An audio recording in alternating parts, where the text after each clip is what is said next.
क्या आप जानते हैं कि इंडिया का चंद्रयान-3 मिशन जो चांद पर पहुंच चुका है, इससे इंडिया 231 अरब अमरीकी डॉलर्स कमा सकता है। अगर इंडिया को चांद पर पानी मिल जाता है तो जिस तरह जमीन पर कानकनी की जाती है और मादनियात निकाली जाती हैं, चांद पर भी कानकनी इंडिया की तरफ से की जाएगी और मादनियत निकाले जाएंगे, जिसके बाद इंडिया अपनी कॉलोनी चांद पर बनाएगा और उसकी हुकूमत जमीन के साथ साथ चांद पर भी होगी। चंद्रयान ने चांद के जुनूबी कुतुब पर लैंडिंग की। ये चांद का सबसे मुश्किल हिस्सा समझा जाता है। यहाँ लैंडिंग इसलिए लगभग नामुमकिन है क्योंकि इस हिस्से की सतह गैर हमवार है। यहाँ सूरज की रोशनी बहुत कम पहुँचती है, जिसकी वजह से कहा जाता है कि यह हिस्सा अंधेरे में डूबा हुआ है। ये चांद का सबसे अहम हिस्सा है। यहीं पर पानी की मौजूदगी के असरात पाए गए थे। चंद्रयान पर मजीद बात करने से पहले सबसे पहले हम ये समझ लेते हैं कि सॉफ्ट लैंडिंग होती क्या है। चांद की तहकीक के लिए मुख्तलिफ किस्म के मिशन भेजे जाते हैं। एक तरीका यह है कि मिशन को चांद के मदार में भेजा जाए। ये मिशन मदार में चांद के गिर्द घूमते हुए मालूमात जमा करता है। चांद पर लैंडिंग दो तरीके से की जाती है। एक दो क्रैश लैंडिंग है जिसे इम्पैक्ट मिशन कहा जाता है। जब ये क्रैश होता है तो चांद की सतह पर मौजूद मिट्टी हवा में उड़ती है। इस मिट्टी का तज्जिया किया जाता है जिससे बहुत सी मालूमात हासिल की जा सकती है। चांद पर लैंडिंग का दूसरा तरीका सिर्फ लैंडिंग है। इसमें लोनल मिशन से पूरा लैंडर भेजा जाता है। ये चांद की सतह पर क्रैश नहीं होता बल्कि इंतहाई एहतियात के साथ उतरता है। भारत ने चंद्रयान-3 मिशन 14 जुलाई को भेजा, जो कि 40 दिन के बाद चांद की सतह पर लैंड किया।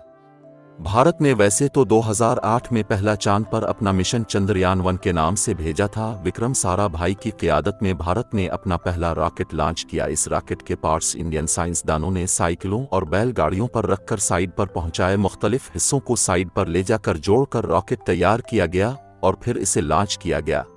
आज भारत ने चांद पर लैंडिंग की तो कहा जा रहा है कि भारत साइकिल के जरिए चांद तक पहुंचा है। 2019 में इसने अपना दूसरा मिशन चाँद के लिए भेजा। इसे चंद्रयान-2 का नाम दिया गया। ये मिशन चांद तक तो पहुंच गया, लेकिन सॉफ्ट लैंडिंग के दौरान इसका लैंडर गिरगट तबाह हो गया।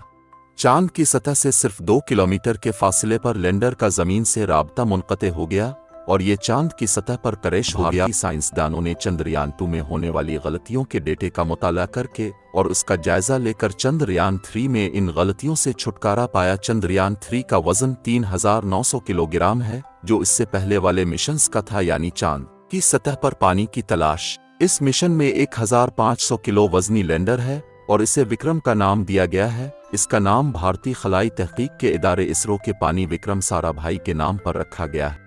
लैंडर ने चांद की सतह पर सॉफ्ट लैंडिंग की तो साइंसदानों ने अगला काम शुरू करने से पहले कुछ घंटों तक इंतजार किया। चंद घंटे इंतजार की वजह लैंडर की लैंडिंग थी, क्योंकि जो ही चांद की सतह पर लैंडर ने सॉफ्ट लैंडिंग की तो वहां बहुत ज्यादा मिट्टी उड़ी, जिसके बाद 6 पियों वाली गाड़ी को लैंडर से निकाला गया। इस गाड़ी को रोवर कहा जाता, जो कि छोटी सी एक रिपोर्ट गाड़ी है। इसमें 5 आलात नस्ब किए गए हैं। ये चांद की सतह की खुसूसियत, चांद की सतह के करीब माहौल और उसका मुताला करने के लिए मुख्तलिफ सरगर्मियों पर अपनी तवज्जो मरकूज करेगा। इसके अलावा लैंडर भी एक ही जगह पर खड़ा होकर डेटा को लिकट करता रहेगा। लेकिन यहाँ ये सवाल पैदा होता है कि इस जमाशुदा डेटा को ज़मीन पर कैसे भेजा जाएगा। तो जनाब, यहाँ चंद्रयान-2 काम आएगा। हम समझते हैं कि ये मिशन फेल हो गया था, लेकिन ये चंद्रयान-3 के लिए डेटा डिलीवरी का काम करेगा। चंद्रयान की सबसे हैरान कुन बात इसका इंतहाई सस्ता होना है। चंद्रयान का बजट सिर्फ $74 मिलियन है। ये पैसे इतने कम हैं कि इतने में तो हॉलीवुड की कुछ साइंस फिक्शन फिल्म भी नहीं बनती। इसका अंदाज़ा किससे लगाएं कि नासा के मिशन पर $93 अरब खर्च किए जाएंगे। ये 2025 में लॉन्च किया जाएगा, जबकि चाइना का सॉफ्ट लैंडिंग के लिए चांद पर जो खर्चा आया वो तकरीबन $13 अरब था। बहुत से लोगों के जहन में ये सवाल आता होगा कि ये ममालिक चांद पर आखिर पहुंचकर करना क्या चाहते हैं और आखिर इतने पैसे खर्च करने का इन ममालिक को फ़ायदा किया है। साइंसदान होगा मानना है कि चांद ल्यू स्पेस का गेटवे हो सकता है। अगर चांद पर जिंदगी को जला बख्शने वाले वसाइल मुहैया हो जाते हैं तो इंसान खला में मजीद गहराई तक जा सकता है और नई दुनियाओं की दरियाफ्त कर सकता है। अगर चांद पर ठोस हालत में जिमी हुई बर्फ मिल जाती है तो इसको पिघला कर पानी बनाया जाएगा, जिसके बाद यहाँ पर आउट स्टेशन कायम किए जाएंगे। आइंदा चंद दहाइयों के दौरान चांद पर बाकायदा इंसानी आबादियाँ बसाई जाएंगी। हज़ारों लोग यहाँ रहाइश इख्तियार कर लेंगे। इससे चांद की एक अलग मायशी जन्म लेगी। लोगों को चांद पर लाया और ले जाया जाएगा।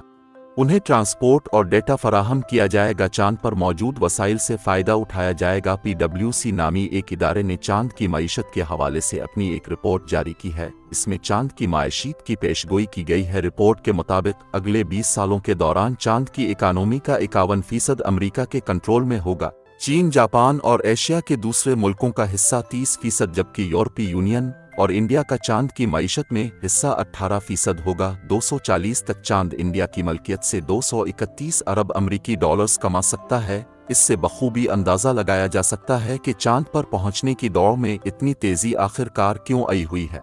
भारत हमारे साथ आज़ाद हुआ था, लेकिन आज हम कहाँ हैं और वो चांद पर पहुंच गया। पाकिस्तान में भी एक खलाई तहकीक का इदारा मौजूद है जिसका नाम सपारको है। ये भारतीय खलाई इदारे इसरो से 8 साल बड़ा है। सपारको की बुनियाद 1961 में रखी गई थी, जबकि इसरो ने 1969 में काम शुरू किया था। आखिर क्या वजह है कि इस पार्कों को काम नहीं कर पाया जो इसरो ने कर दिखाया? ये सिर्फ हमारी हुकूमत और साइंसदानों पर ही नहीं, बल्कि पूरी कौम के इज्तिमाई शऊर पर भी एक बहुत बड़ा सवालिया निशान है। टचवेस टीवी को इजाज़त दीजिए और देखते रहे टचवेस टीवी। अल्लाह निगहबान।